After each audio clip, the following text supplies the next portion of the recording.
All right, Ellen, now close your eyes. Relax. Relax completely. Just relax. Sit down. Relax. You will do exactly as my voice tells you. Hit the like button, subscribe, and ring the bell.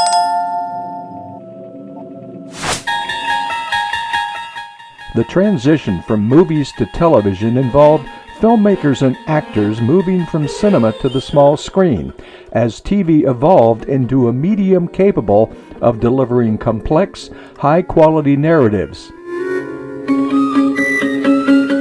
And hypnosis as a plot device would also follow those making the transition. The amazing drama you're about to see is a matter of human record. You may believe it or not, but the real people who lived this story, they believe it. They know. They took that one step beyond.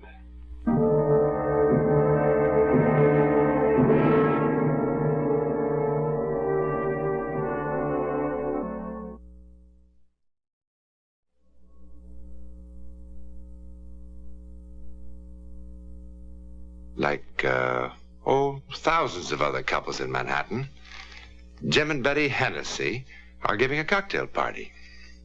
Now, all those other parties will end with people falling in love with each other, with people getting sore at each other, with hangovers, and with plenty of work for the maid. But this one, oh boy, this one. I don't know. Sometimes I can't do it at all. Oh, stop that. What about the time that you told Marie Cooper that their house was going to burn down 3 days before it happened? Yeah, that was really out of this world. It was really horrible. It wasn't your fault, darling. After all, you got us married. How did she manage that? She told me I was going to meet a man in Bermuda because of a flat bicycle tire. And a year later, I would marry him. And we were married to the day. How come you could fix a bicycle tire? In the Army, you couldn't clean your rifle. I still can't. Oh, well, now, come on, it's not that bad. Oh, he's very handy.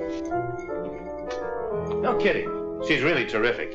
She went into some kind of hypnotic sleep a year before Betty and I ever laid eyes on each other. And she called all the shots right on the button. Sure she did. You don't believe it, huh? Well, I believe she saved lots of cocktail parties. Look, next time you're in Chicago, remind me to take you on State Street to a little old woman. She's got a genuine African monkey paw. All she does is touch it. And the whole future lights up. Now, she told me I'd be the next governor of Illinois. Oh, you'd love her. Okay, buddy. Ladies and gentlemen, we have a wise guy from Chicago in our midst. He doesn't believe in our Ellen. What do you say, Ellen? Would you be willing to do it? Oh, please, I'd rather not. Well, maybe the spirits are with Miss Larrabee today. Some other time. You mean when there are no cynics on the premises? No, just some other time. But there can't be any other time, Ellen. He's flying back to Chicago tonight. Come on, don't make a jackass out of me. I think this is wonderful. You and Arthur have never seen each other before. You know absolutely nothing about him. And you might be able to tell him something that'll wipe that smug smile off his face. Charlie, come on. You make her do it.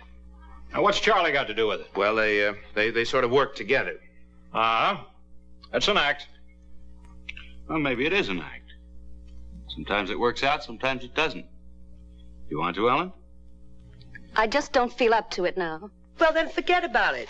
You don't have to sing for your supper around here. It's too bad. I like party games. Like post office. I'm a whiz at post office. And I'm sorry I'm such a wet blanket. Oh, look, for Pete's sake, I hope I didn't hurt your feelings. You didn't hurt my feelings, Mr. Douglas. Mr. Douglas. All right. I'm ready. Oh, marvelous. Oh, good. Good. Now, Ellen, you don't have to do this. I want to. Mr. Douglas, I hope you'll be amused. Well, come on, everybody. Get comfortable. Grab a chair. Now the party livens up. Excuse me. Marvelous. All right, Ellen, now close your eyes. Now relax. Relax completely. Now you're sinking. Down, down, down. You're floating. Your mind is free in space. World's far away. Far away. You feel wonderful. Light and wonderful. Wonderful. Wonderful. Wonderful. Now, where are you, Ellen? Moving.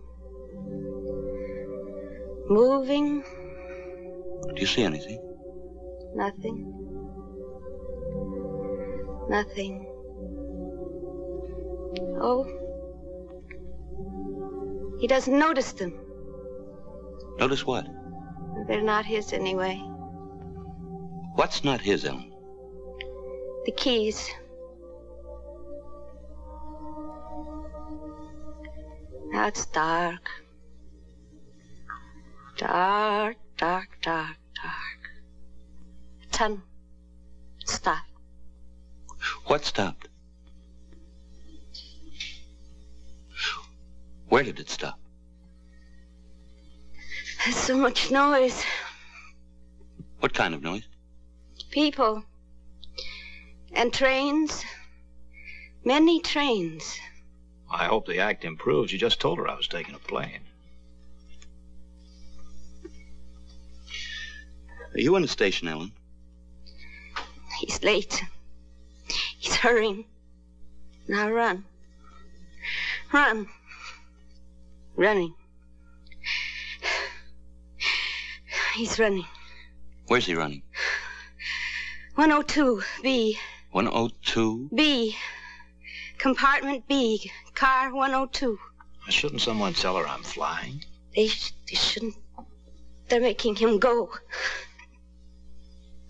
Things making him go. Oh, he shouldn't have. He shouldn't have. There's a snake. It's a snake? A snake. A shining gold band. You mean a ring? Yes, a ring. Now I see. To thee, for whose dear love I rise and fall. Oh, isn't that lovely? It must have meant a lot. Whose ring, Ellen? Hers. Hers? Well, well, well. Now, Arthur, if this bores you, we can stop right now. No, don't be silly. Now it's getting interesting. Oh, she's so pretty. Dark hair. Very interesting. Traveling suit. Gray. Fur bow.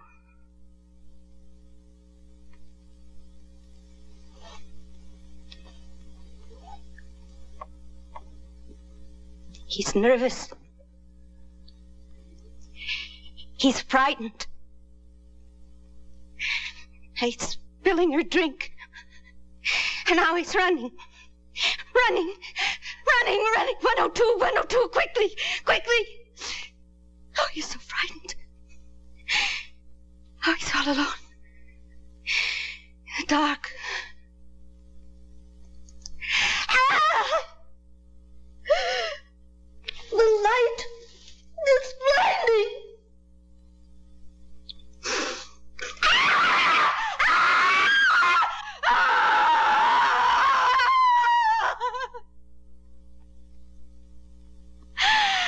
She's standing in front of him with a knife.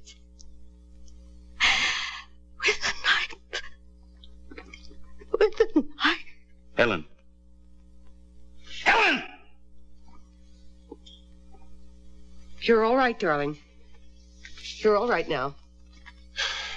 Well, nothing like this ever happened before, Arthur. I'm sorry. Guess it was a lousy idea. What did I say?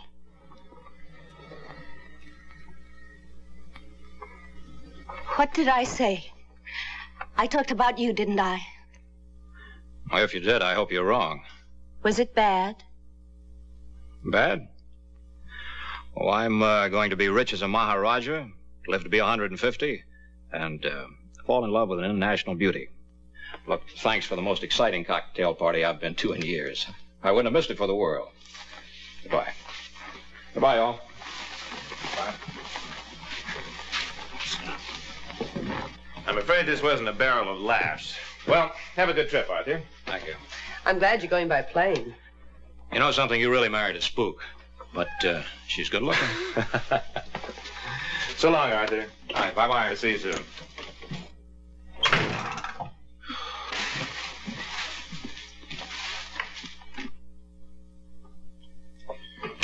For being such a bust, there's an awful lot to clean up. Never mind, Matty, I'll get it. I wonder who that could be. I hope nobody forgot anything. One thing I can't stand is a party that never ends. Arthur! Hey, where's the party? Well, what happened? Why aren't you in the plane? Well, don't you ever look out your windows? Nothing's leaving Idlewild for who knows how long. What are you going to do? Exactly what your Miss Larrabee said I was going to do. Well, I knew you wouldn't mind my waiting here instead of the station. You're not going to take a train.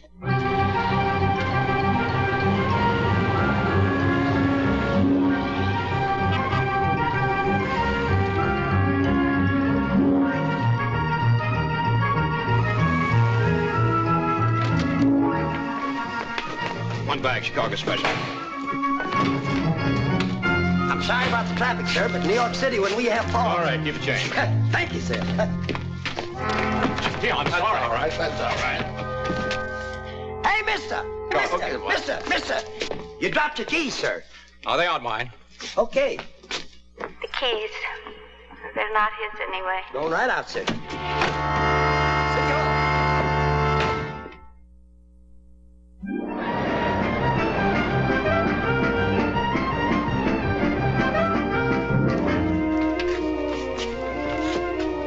Good evening. Good evening. Douglas. Oh, yes, Mr. Douglas, because of this storm and all the reservations that were made at the last minute like yours, there's been a mix-up in your space. Now, I can give you compartment L in car 271 or, let's see, car 102, compartment B. Compartment B, car 102. What were those numbers? Car 271. I mean the last. Compartment B, car 102. Well, I'll take the other one. Car 270. It doesn't really matter. The compartments are exactly the same. That's what you think. I beg your pardon? Thanks very much. Good evening.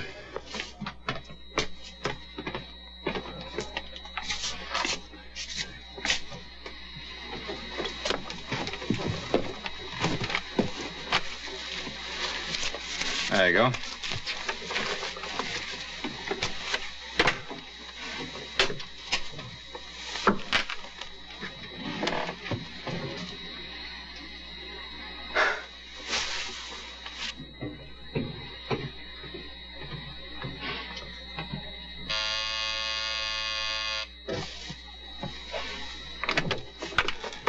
Beg pardon, sir.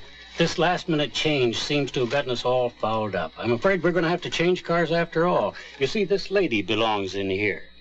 The porter will move you. I'm very sorry for the bother. Where are you moving me to? Well, the only space we have left, car 102, compartment B. Now, if you'll permit the porter to... I'm not permitting the porter anything. I'm staying right here.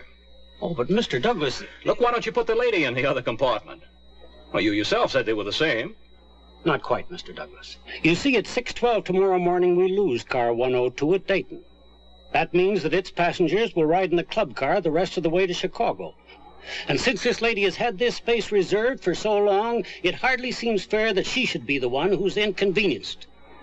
Well, I'm not moving.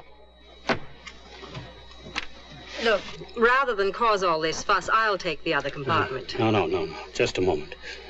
Mr. Douglas, as the conductor of this train, I'm responsible for the comfort of the passengers. Now, this lady purchased this space some weeks ago, and she's not going to be inconvenienced because of a clerical error, and I must say a most uncooperative man. Look, I've got to get to Chicago. Car 102 will take you there quite nicely. And if that compartment is not acceptable to you, I must ask you to leave the train. All right. All right, let's change. Thank you, Mr. Douglas. Think nothing of it. I'm sorry about all this bother. All right, all right.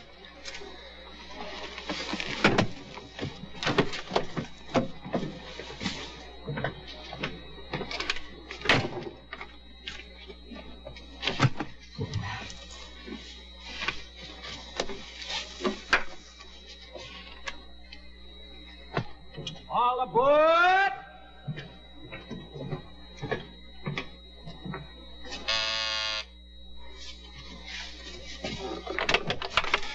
Yes? Oh, excuse me. I believe I left my hat in here. Oh. Thank you. I shouldn't have made all the fuss about the compartment. Oh, that's all right. Nobody likes to be shuttled about.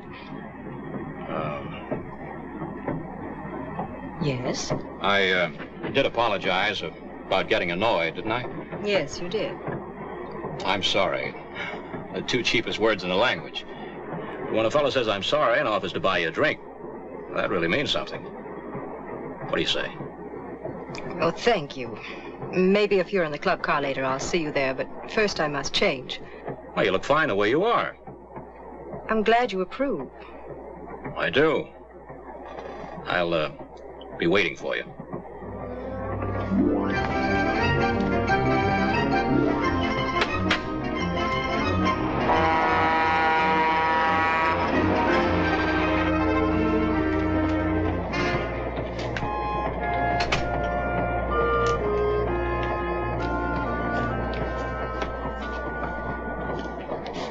Does that kind offer of a drink still stand? Traveling suit, gray. Fur bow. Well, you did ask me to have a drink. Oh, please, forgive me.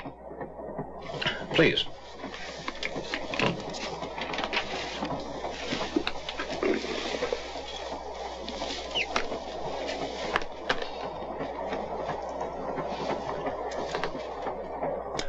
What'll you have?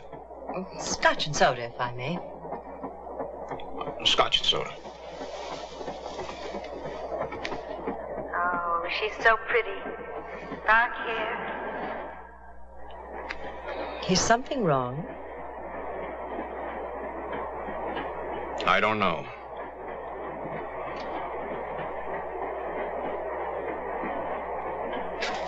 You know, I can live without this drink. Oh, please, please, forgive me. Please.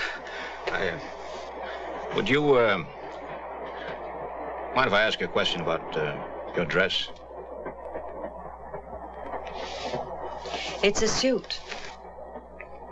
Tell me, is that what you, call an original? I mean, if that's the only one like it. No, I wish it were. I hate to think about it, but there are probably 1,000 women walking around in exactly the same thing.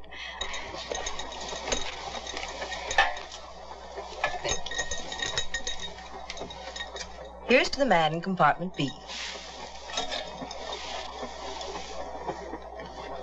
Live in Chicago? Not exactly in Chicago. Evanston. Have friends in New York? A few, not many. Tell me, by some wild chance, you happen to know Ellen Larrabee? No, I don't think so. Thank you. No, you're sure? Quite sure. Now, she's small, brown hair, and eyes are sort of... I really don't know Ellen Larrabee. I'm glad. What? You want to hear something really crazy?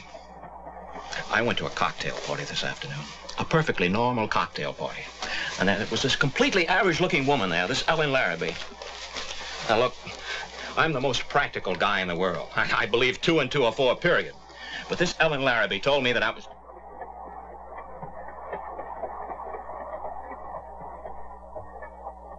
It's a snake. And what did she tell you? A snake. Well, do you want them or not? To thee, for whose dear love I rise and fall. Let me see that. What? That ring.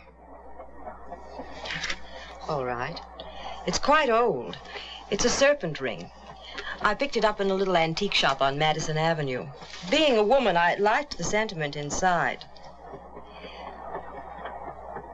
To thee, for whose dear love I rise and fall. Isn't that lovely? It must have meant so much. Look, do you know me? Have you ever seen me before? Now, I must know, I must. Did you know I was taking a strain? No, I've never seen you before. Are you feeling all right? Look, my name is Douglas, Arthur Douglas. Now, does that name mean anything to you? Look, Mr. Douglas, it's none of my business, but I really think that you... Oh, this is insane!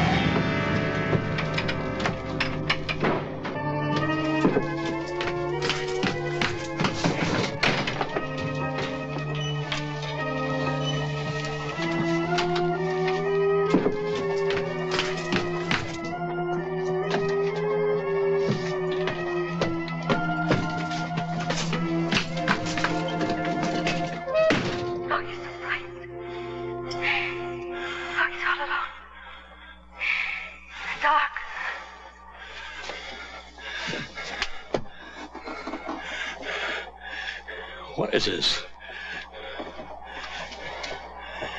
What is this?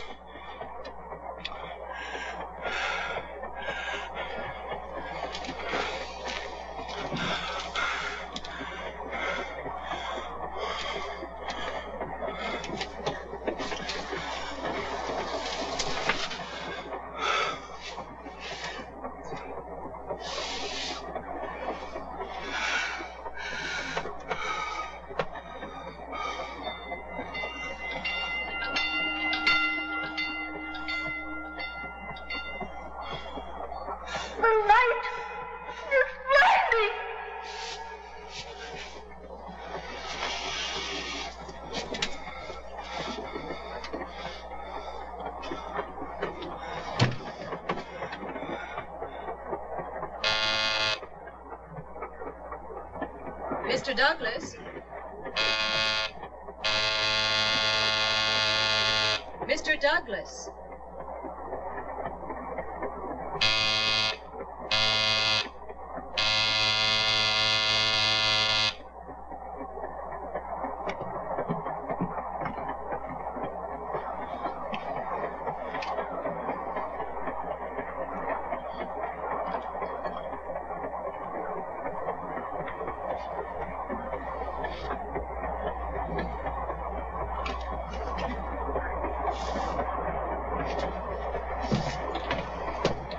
Mr. Douglas. Mr. Douglas.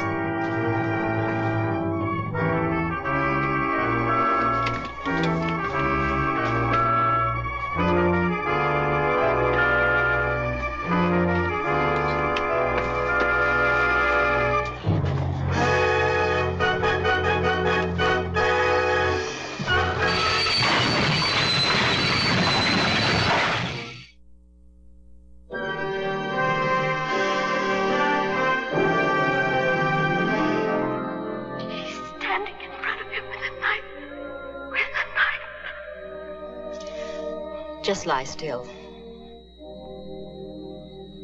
You'll be all right now. You've got quite a slice in the head, but you'll be all right. You're lucky. Lucky? Why, sure. Look at the service you're getting. I'm a first-class surgical nurse, and this gentleman here, he's a doctor. Happened to be in the next car. You're going to be all right. Lost a little blood, that's all.